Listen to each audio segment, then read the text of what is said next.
जैसा आप बनना चाह रहे हैं वैसा नहीं बन पा रहे तो जानिए उसका सही कारण। गौतम बुद्ध की कहानी से नमस्कार दोस्तों, आप सभी का हमारे चैनल इंस्पायर्ड टाइम पर स्वागत है। दोस्तों, क्या आप जैसा चाहते हैं वैसा नहीं बन पा रहे हैं?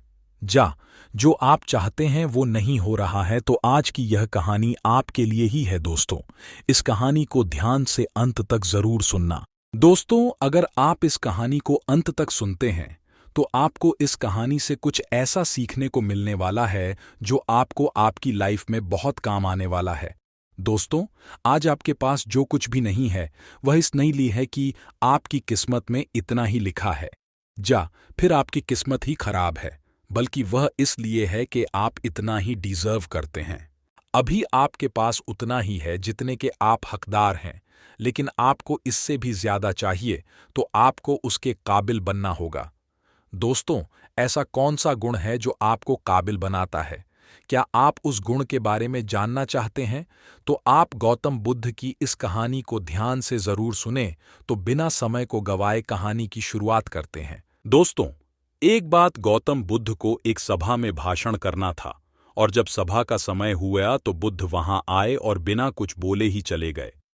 तकरीबन 100 से ज्यादा लोग बुद्ध का इंतजार कर रहे थे, लेकिन बुद्ध के इस तरह व्यवहार को देखकर सभी लोग बहुत चौंके, लेकिन किसी ने भी बुद्ध से कोई सवाल नहीं किया। दोस्तों, अगले दिन फिर से सभा का आयोजन हुआ और दूसरे दिन सभा में लोगों की गिनती कम हो गई। इस बार तकरीबन 80 लोग सभा में बैठे हुए थे।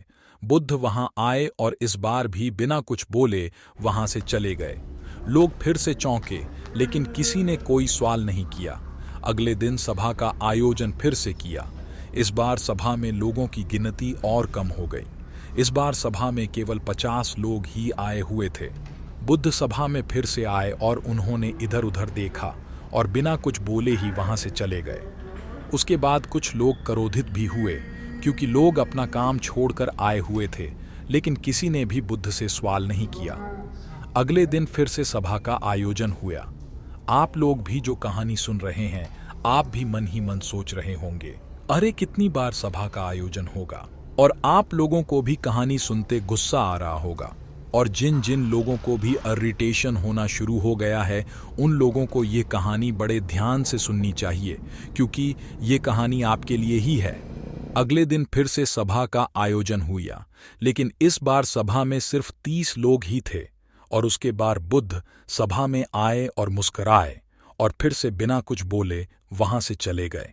इस बार भी लोग बहुत क्रोधित हुए और इस बार लोगों ने पीछे से कुछ कहा भी और बड़बड़ाए भी, लेकिन बुद्ध ने किसी भी बात का जवाब नहीं दिया। अगले दिन फिर से सभा आयोजन हुआ और इस बार सभा में सिर्फ 15 लोग ही आए हुए थे। इस बार भी बुद्ध सभा में आए, लेकिन इस बार बुद्ध अपना आसन ग्रह कर लेते हैं। फिर बुद्ध बोले और बुद्ध ने उन 15 लोगों को ही उपदेश दिया और फिर वो 15 लोग ही बुद्ध के भिक्षु बन गए और आगे चलकर उन 15 लोगों ने ही बुद्ध के ज्ञान को अलग अलग दिशाओं में फैला दिया। फिर एक दिन किसी ने बुद्ध से पूछा कि आप कई दिन सभा से बिना कुछ बोले ही क्यों चले जाते थे? फिर बुद्ध कहते हैं कि मैं उन लोगों को खोज रहा था जो लायक थे। जाने कि पहले दिन 100 से भी ज्यादा लोग आए हुए थे, लेकिन उनमें से ज्यादातर लोग बस मनोरंजन के लिए ही आए थे। वो मेरे काम के लोग नहीं थे, क्योंकि वह लोग मेरे ज्ञान को औरों तक नहीं पहुंचा सकते थे। मुझे उन लोगों की खोज थी जो मेरे ज्ञान को जन जन तक पहुंचा सके।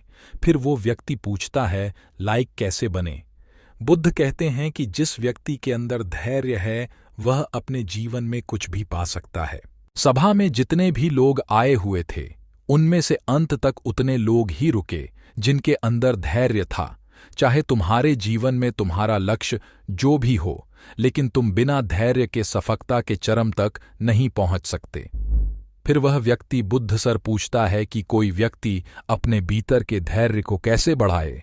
बुद्ध कहते हैं कि निरंतर अभ्यास के द्वारा अपने धैर्य को बढ़ा सकते हैं। जैसे कोई व्यक्ति जब ध्यान करना शुरू कर देता है तो उसका मन उसके सामने कई सारी अड़चनें लाता है, लेकिन उसका धैर्य उसको उसके लक्ष्य तक जरूर पहुंचा देता है। फिर वह व्यक्ति बुद्ध से कहता है कि मैं समझ गया, जानी मुझे धैर्य के साथ निरंतर अभ्यास करने की आवश्यकता है। दोस्तों, अब समझ आ गया कि आपके पास वो क्यों नहीं है जो आप पाना चाहते हैं। क्योंकि आप उसके लायक नहीं हैं।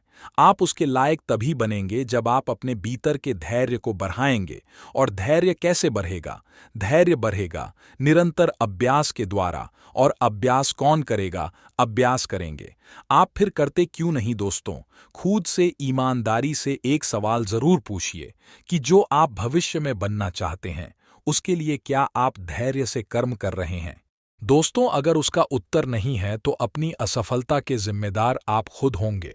दोस्तों, आज की यह गौतम बुद्ध की कहानी आपको पसंद आई होगी तो नीचे कमेंट बॉक्स में यस जरूर लिखें और उसके साथ ही इस कहानी को अपने दोस्तों के साथ शेयर करना ना भूलें और हमारे चैनल को सब्सक्राइब जरूर करें।